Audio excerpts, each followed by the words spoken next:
I'm Nathan Carter, 32 years old, an independent photographer based in Asheville, North Carolina.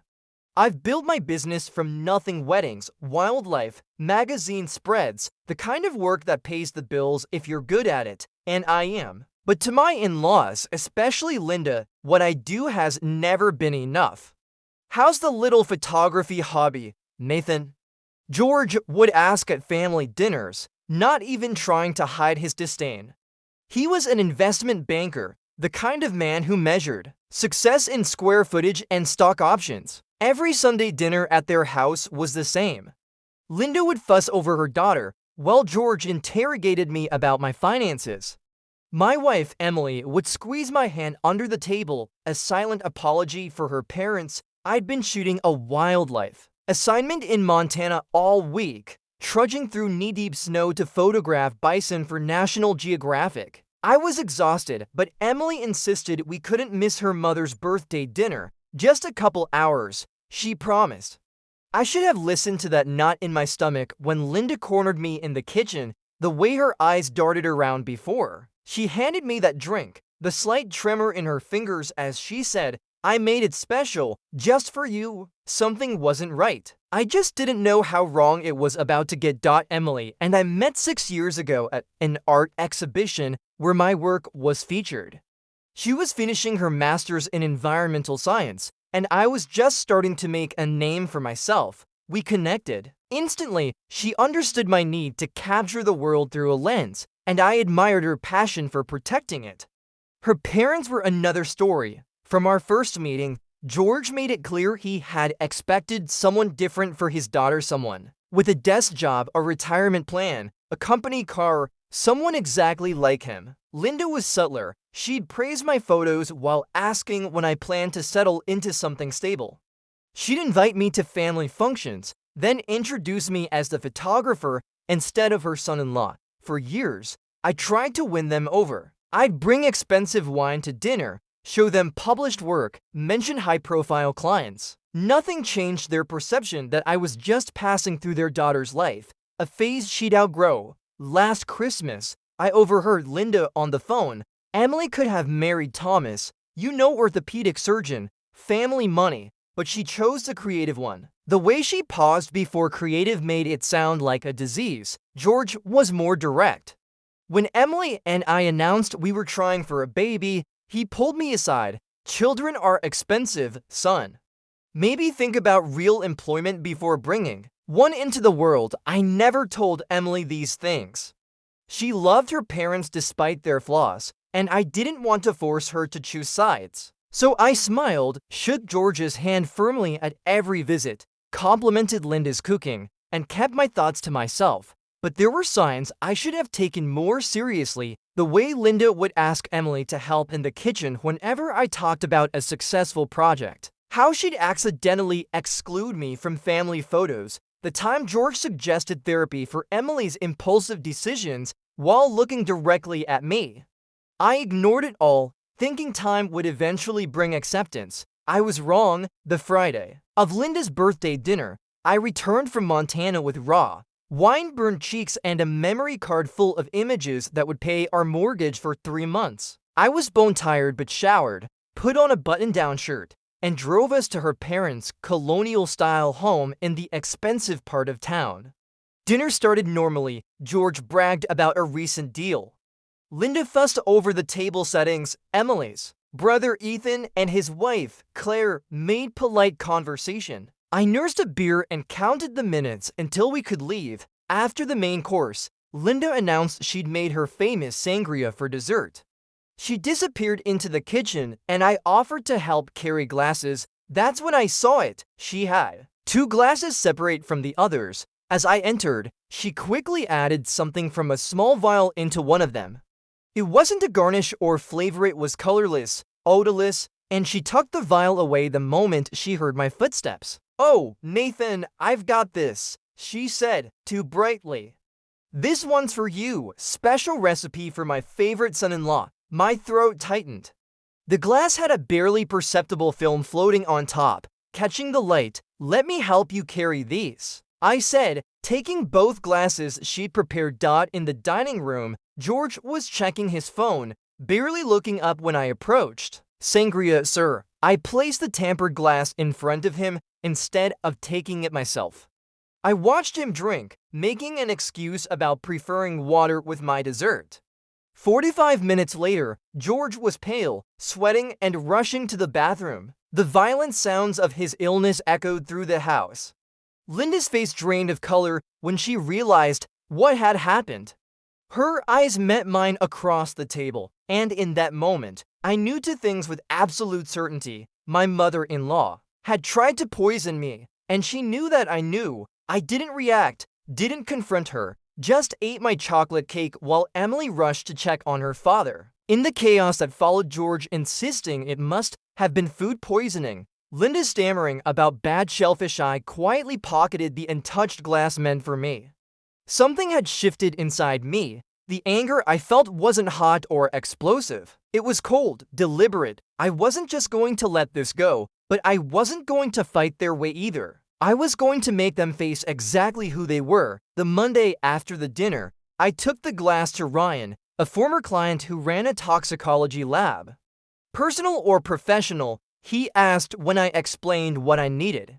"Family matter," I replied. 3 days later, he called. "Nathan, there were benzodiazepines in that drink. Nothing lethal, but enough to knock someone out for hours, maybe because some memory loss."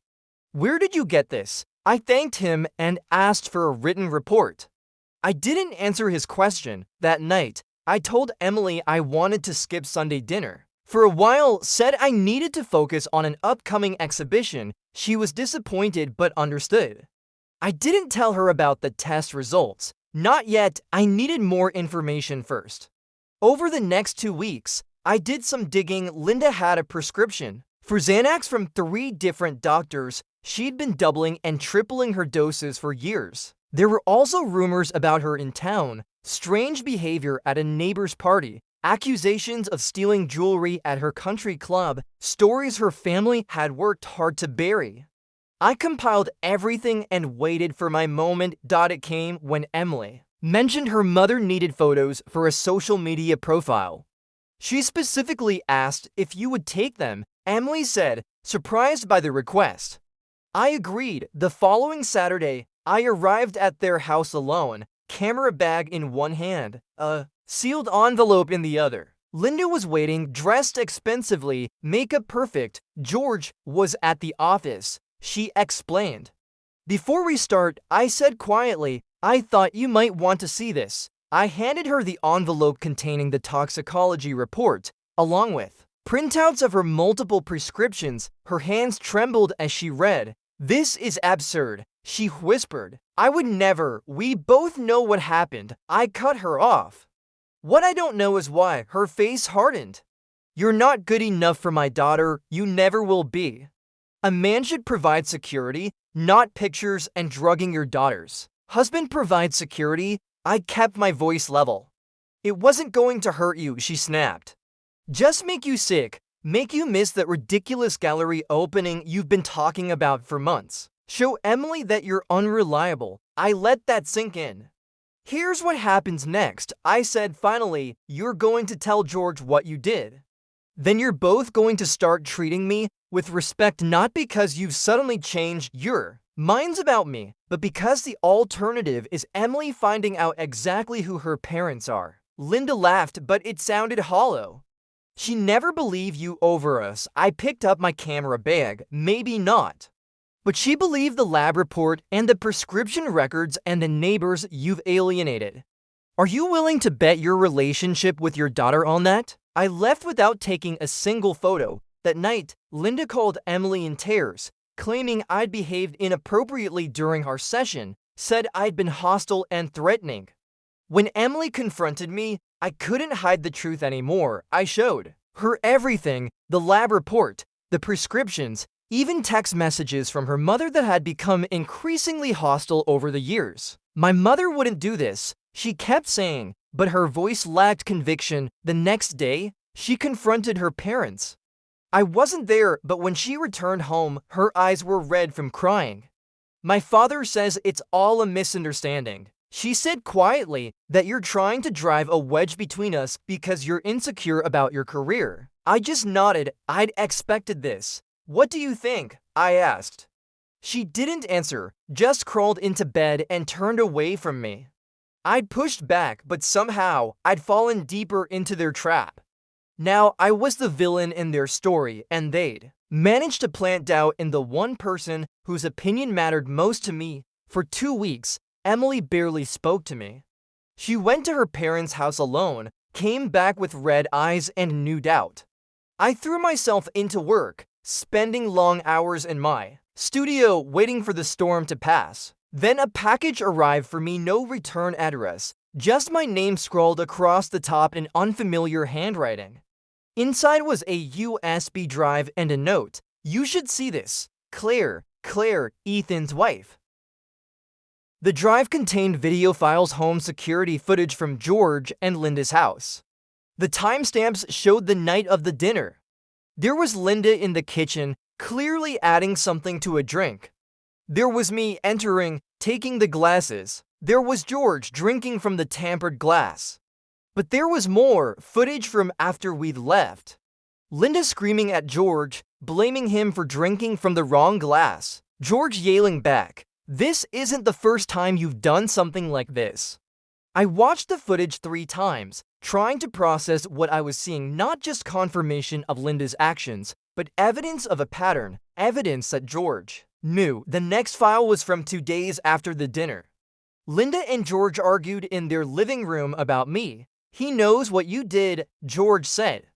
"So what?" Linda replied. "It's his word against mine. Emily will never choose him over family. And if she does, then she's not the daughter I raised," Linda said coldly. "Don't worry, I've already started talking to her about their marriage problems, planting seeds. By the time I'm done, she'd be filing for divorce and thinking it was her idea." I shut my laptop, hands shaking. This wasn't just about me. This was a systematic effort to control Emily's life, to isolate her from anyone who didn't fit their vision, and they'd been doing it for years. I called Claire immediately. "Why did you send this to me?" "Because they did the same thing to me when I married Ethan," she said quietly. "They tried to break us up for 2 years, said I wasn't good enough. It almost worked. Why didn't you tell us?" "Ethan doesn't know," she admitted. "He worships his father, believes everything he says. I've tried to tell him, but he thinks I'm paranoid. I just couldn't watch them do it to someone else." The next day, I received a text from George. "We should talk man to man, no wives." I met him at his country club. He was waiting in a private room, drinking bourbon. "Nathan," he began, "families are complicated. My wife, she can be difficult, protective, but she means well. Drugging someone means well?" I asked. He waved his hand dismissively. "A misunderstanding. Linda takes medication for anxiety. She probably mixed up the glasses. I have the security footage." George, his face changed instantly, hardening into something cold and calculating. "What do you want? Money? Is that what this is about?" "I always knew you married Emily for financial reasons. I want you both to leave us alone," I said simply. "Stop trying to convince Emily I'm not good enough. Stop interfering in our marriage." George leaned forward. "You think this is the first time we've dealt with someone like you? People who want to take advantage of our family?" He laughed. "Emily will come home where she belongs. She always does. Ask her about Thomas. Ask her about the fiancé before you." I felt cold. "What are you talking about? Emily was engaged before she met you. Nice guy, doctor. We didn't like his background. Took us 6 months to convince her he was wrong for her. She broke it off. Came home crying to daddy." He smiled. "History repeats, son." On the drive home, I called Emily's college roommate, Sarah. I asked her about Thomas. "Oh God," she said, "that was awful. He was perfect for her, but her parents, they convinced her he was cheating, planted evidence." He tried to tell her the truth, but by then, she didn't trust him anymore. The pattern was clear now. This wasn't just about me, it was about control, complete control over their daughter's life, and they'd done it before. I didn't confront Emily immediately. Instead, I started gathering every piece of evidence I could find. I reached out to Thomas, who was initially reluctant to speak with me. When I explained the situation, he sent me old emails between him and Emily, showing how her parents had systematically undermined their relationship. I contacted other ex-boyfriends, old friends of Emily's who'd mysteriously drifted away. A pattern emerged. Anyone who encouraged Emily's independence was gradually pushed out of her life. Claire provided more security footage, showing Linda and George discussing their plans for us. Once they divorce, we'll convince her to move back home, George said in one clip. She can run the foundation, meet suitable men. I compiled everything onto a single drive. Then I invited Ethan and Claire over for dinner without telling Emily. I was about to destroy her family's image. Over dessert, I connected my laptop to our TV. There's something you both need to see, I said. For the next hour, we watched the footage together. Emily sat motionless, her face pale. Ethan kept shaking his head, muttering, "That's not my parents." Under his breath, when it was over, Emily turned to me with tears streaming down her face.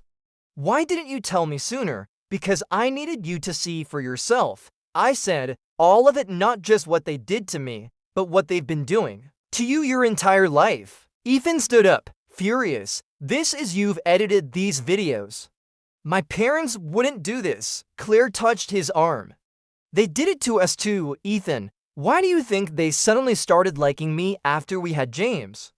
"Because a grandchild meant they had leverage." The color drained from Ethan's face. "You never told me." "I tried," she whispered.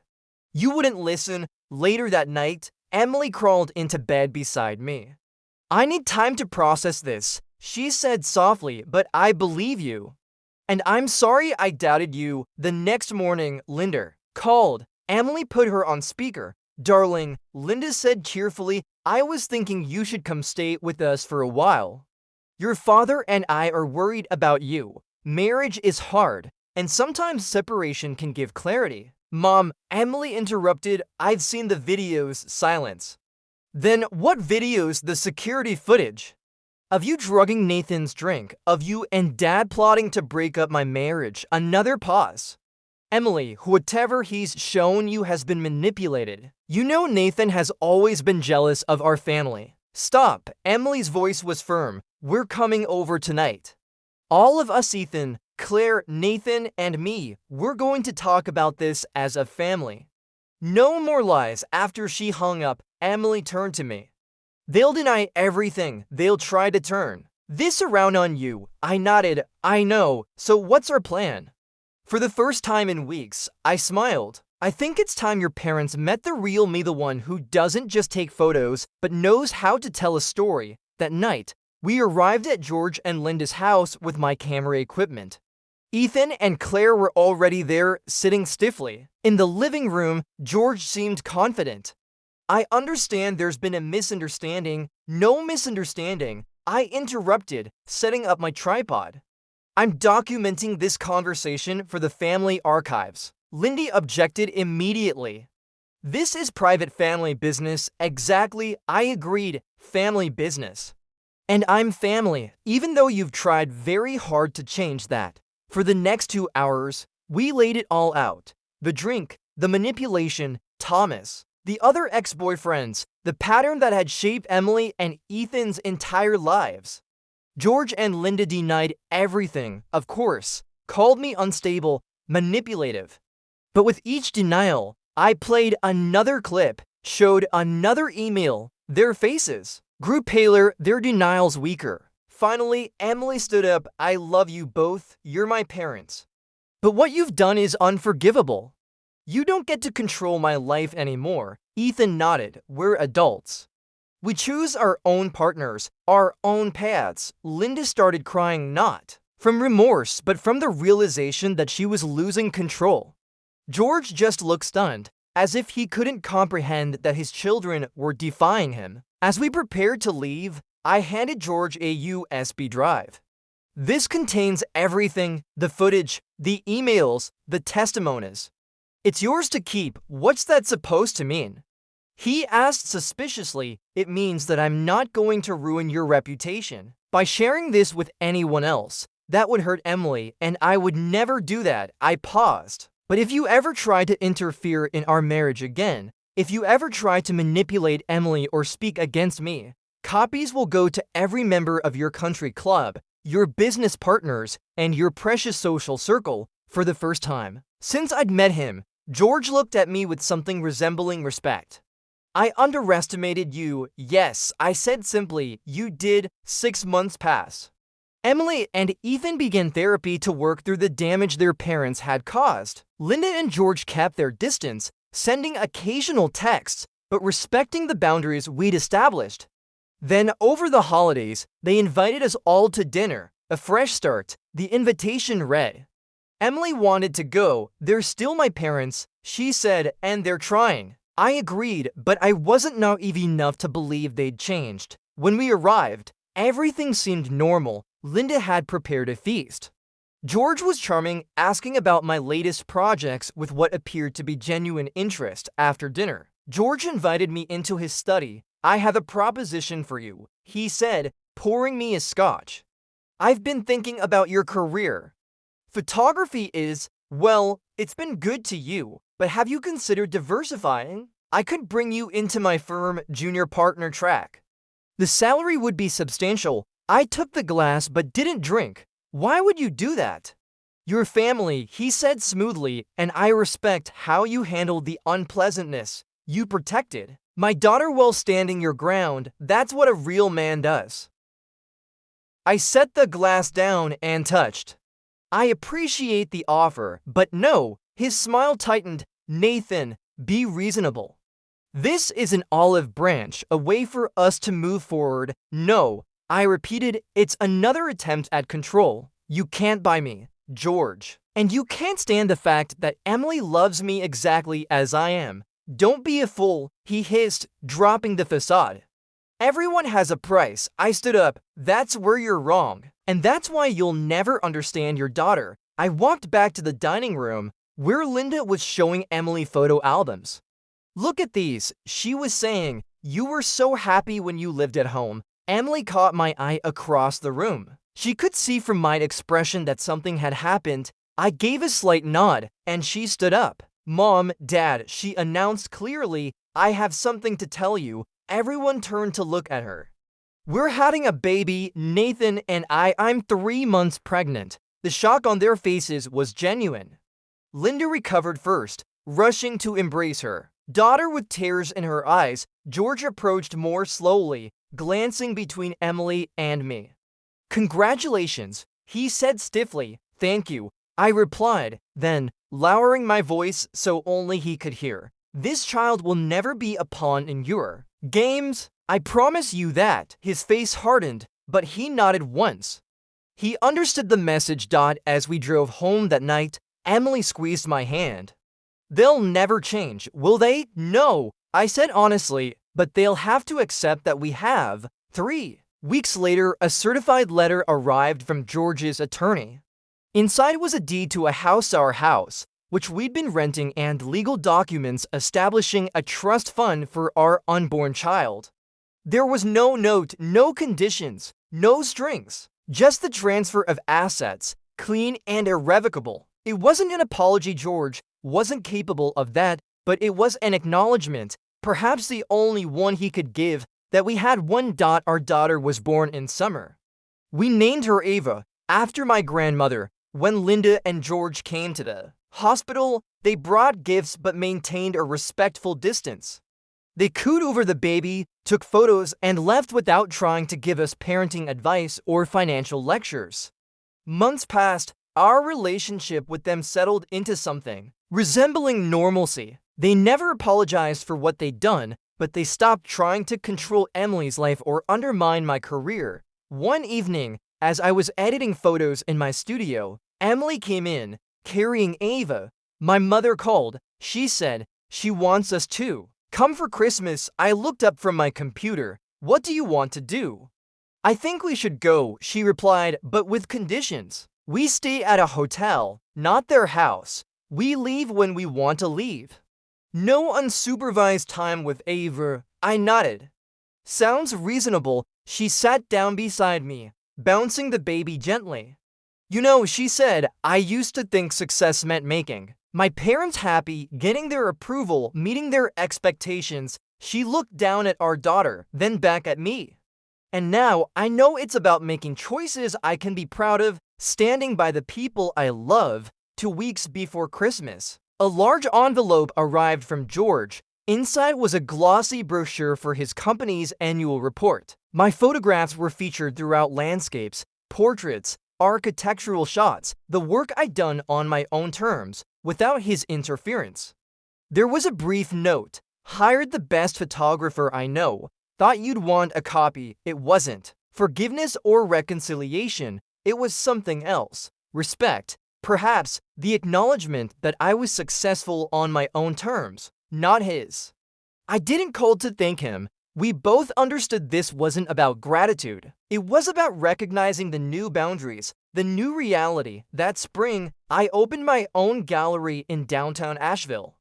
At the grand opening, Emily stood beside me, Ava on her hip. My parents flew in from Oregon. Friends and clients filled the space, admiring the images I'd captured over the years. George and Linda came too, toward the end of the evening. They didn't stay long. Linda held Ava briefly, under Emily's watchful eye. George shook my hand, nodded at the photographs with genuine approval, and left without making any suggestions about how I should run my business. As we locked up that night, Emily asked, "Do you think they've changed?" I considered the question carefully. No, I said finally, but they've accepted that they can't change us. And sometimes that's enough. Later, as we sat on our porch, watching the stars come out over the mountains, Ava asleep in her crib upstairs, I realized something I'd never fully articulated before. I hadn't won by playing George and Linda's game. I'd won by refusing to play it at all. I'd stood my ground, protected what mattered, and built my life according to my own definition of success, not with schemes or manipulation, but with honesty and quiet persistence. In the end, that was the most satisfying revenge of all, living well, on my own terms, with the family I loved beside me.